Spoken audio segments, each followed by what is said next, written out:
When you think of speedrunning, what comes to mind? Do you picture experts masterfully navigating games to achieve the best time possible? Or do you perhaps think of people who carefully and precisely exploit a game and its mechanics, pushing that game to its absolute limit? While those two ideas may come to mind for others. For me, when I think of speedrunning, I envision the grind, the hours and hours of hard, thankless work that goes into every minute drop in the world record time. That is what I imagine when I think of speedrunning. And recently I've wondered, how much time really goes into achieving these world records? How long does it really take to become such a master of a game that you can count yourself as a speedrunner? Well, in this video, I'll take you through the journey of how I became a high-ranking speedrunner in the game Garfield Kart. Wait, for Garfield Kart?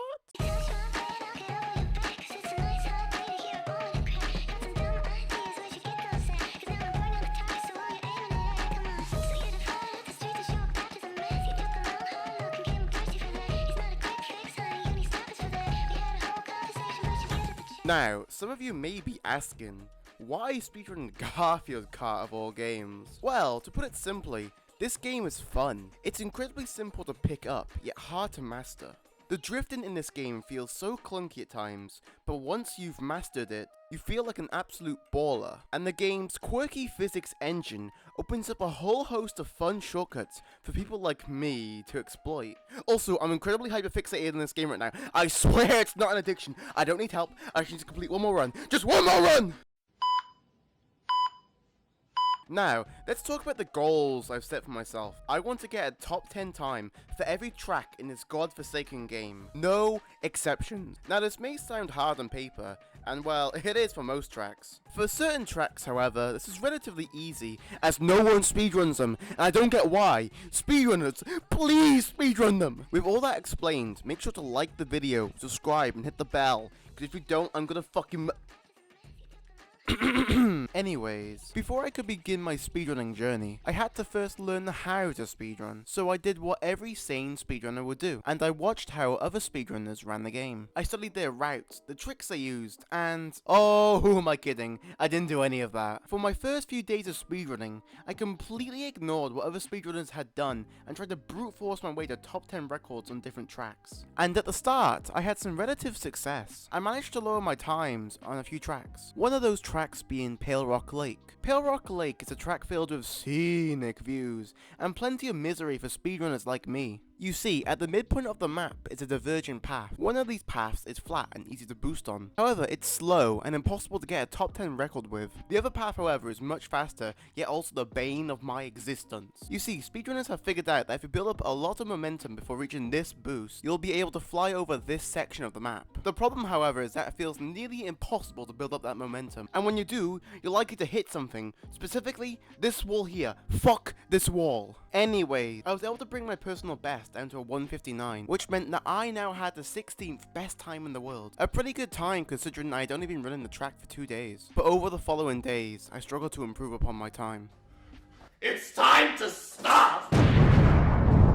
A similar story occurred with the track City Slicker. City Slicker is an urban-based map with a skip similar to Pale Rock Lakes. Similar in that you need to build up momentum before a boost to fly past a section of the map. On my first day, I struggled to improve upon the time that I had set offline due to my piece of shit laptop constantly lagging. But after leaving it for a day, I gave the track another shot. And once again, I struggled to improve upon my time. I was struggling to get enough speed to make proper use of the shortcut. However, just as I was about to quit for the day, I got this run. 3, 2, 1, go!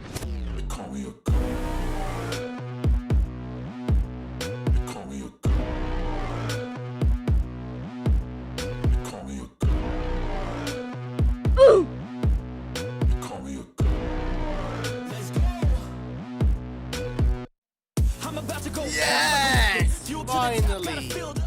Now, I was super excited about getting a 138. However, my time stagnated after this, and I realized I needed to change my methods. So, yeah, I actually started studying other players' techniques. And after a 2-week break, 2 weeks later, I came back to Garfield Kart. And this time, with a newfound resolve to finally achieve some top 10 records. The first target of my newfound determination was the map City Slicker. Although I hadn't been seriously running the game over the prior 2 weeks, I had occasionally been doing some casual runs, and on one of those runs, I had managed to smash my previous time and achieved a 1:35. At the time, this felt like an impossible time to beat, but I knew that if I wanted to break into the top 10, I wouldn't just have to beat this time, I'd have to smash it. So casting my doubt aside, I once again began running the track. On the first day, I was met with failure after failure after failure. Whenever I would get on a good run, I would get nervous and mess up. As an example, I got on this run.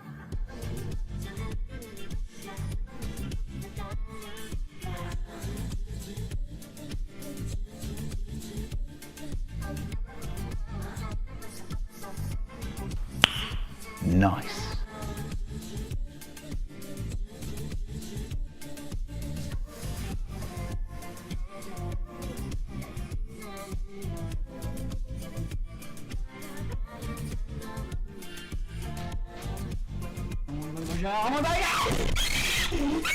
And on this run here.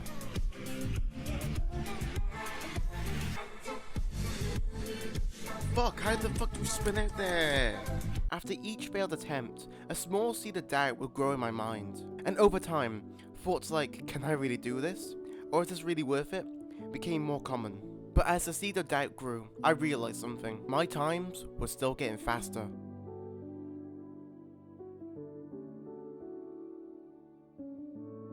Although I wasn't finishing any runs, I was still improving, and then finally, I was able to lower my time.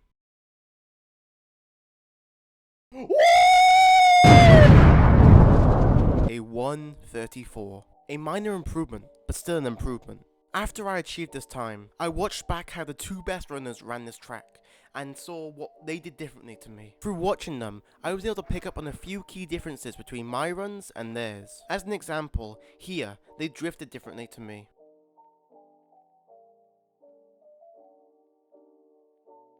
And here, they took sharper corners.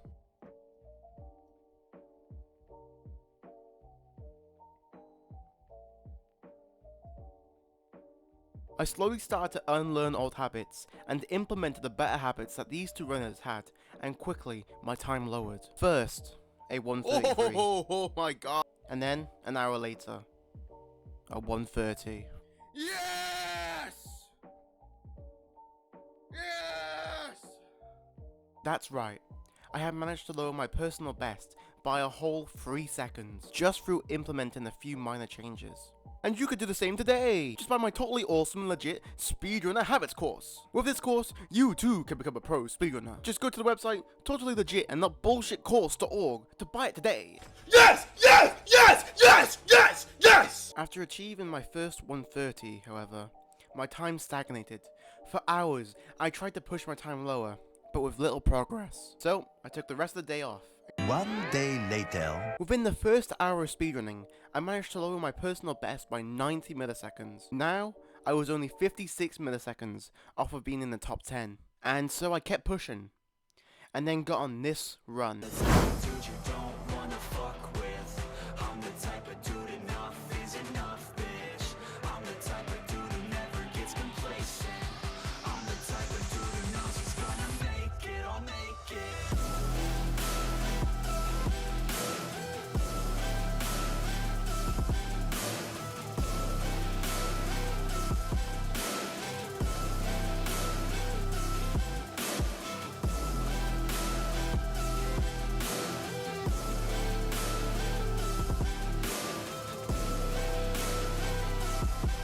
That's right, I had managed to break into the top 10, but not only was I now within the top 10, I had accidentally broken through to be the 9th best in the world on this track. Part 2 Pale Rock Lake and the Random Sidequests. After conquering City Slicker, I returned to an all too familiar track, Pale Rock Lake. I assumed that since Pale Rock Lake had a skip similar to City Slicker, I would be able to easily get a top 10 record on the track. You sure about that? But before I began speedrunning, I watched how the two best runners of the track, White Sedan and Reapsir, ran it. While the runs are impressive, unfortunately, the only trick my dumbass could pick up from them was that if I boosted across this patch of grass instead of following the road, I would be able to lower my time ever so slightly. Within the first day, I managed to lower my personal best by a whole 3 seconds. Are you sure about that? Now, I was down to a 1:56. So as you would expect, I was feeling pretty confident that I could get within the top 10 for this course within like, I don't know, the next day or so. However, it seemed that I had bitten off more than I could chew. Because it would turn out, this track would be one of the most frustrating parts of this challenge. God fucking damn it! Fuck. Even more frustrating than this stupid piece of shit known as Normal. Fuck you, Normal. Over the next 2 days, I was unable to beat my new time. But not only couldn't I beat it, I was getting further and further away from it. At this point, I felt like smashing my head against a wall made of glass. Wait, why a wall made of glass? Who the fuck wrote this script? Except, instead of doing the whole whacking my head against glass thing, I decided to take a small detour. Loopy Lagoon, as the name implies, is loopy as hell. Loopy as hell. This map isn't that great for my main, OD. According to the Steam post at least. But I decided to run this map anyways, as it was probably the easiest map to get a top 10 record for, and right now, I needed a quick win. I mean, just look at how many runners there are for this course.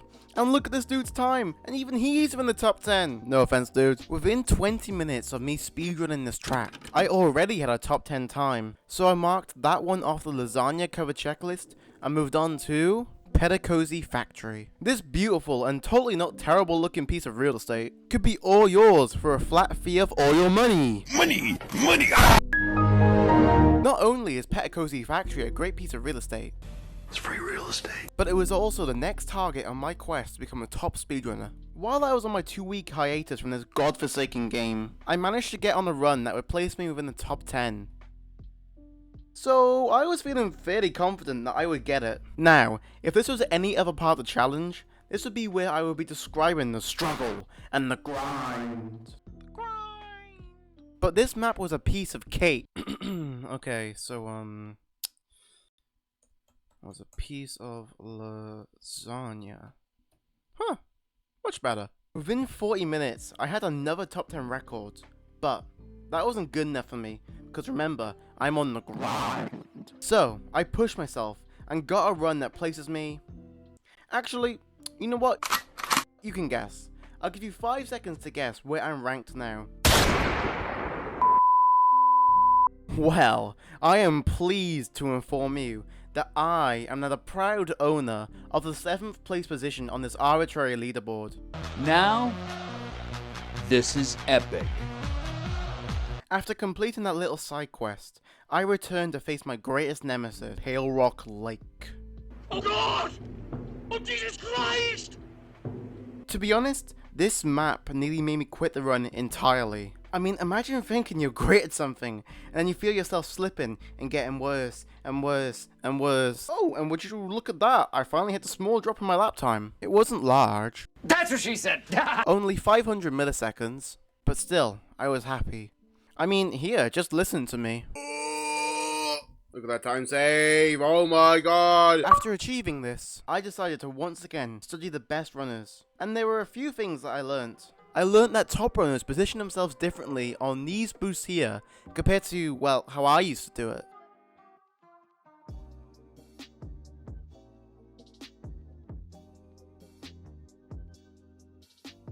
And something else I learned that seems a bit silly now is that if you boost earlier, you get more of a boost. Like, wow, who would have fucking thought? God damn it. After making that grand revelation, I got this run.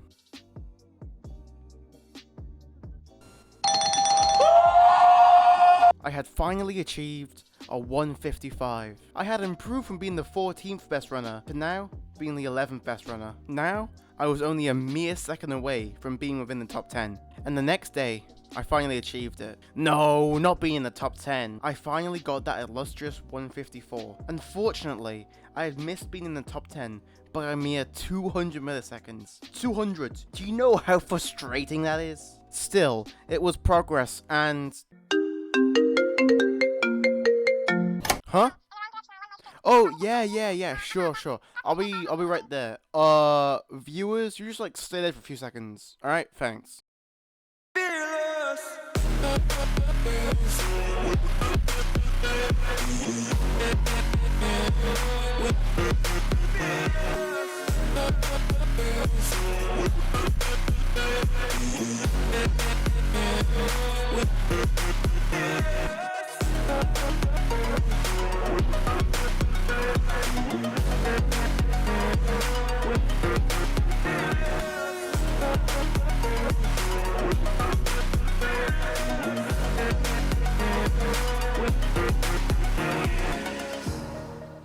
So, sorry about that. What did I miss? Huh? What did I miss? Hey there. So, I have no idea what I'm gonna say, but most YouTubers have outros apparently. I know, news to me as well. I want to say thank you for making it to the end of the video. This took like way too long to make. I started this in August and now it's fucking October. Oh god. What you just watched is the first part of my journey to become a top 10 speedrunner in Garfield Kart. The second part will be out, eventually. Also, buy my shitty merch, it's not horrible, I swear. And if you do happen to buy it, well, at least 0.01% of all proceeds will go back into making better videos. The rest will go towards my taxes, because apparently you can't just make 20k and not pay taxes. That's apparently tax evasion and it's illegal. I know, it's news to me as well. But seriously, I want to say thank you. And I hope you subscribe, like, hit the bell, all that jazz, and stay tuned for part 2, 3, and probably 4. See ya.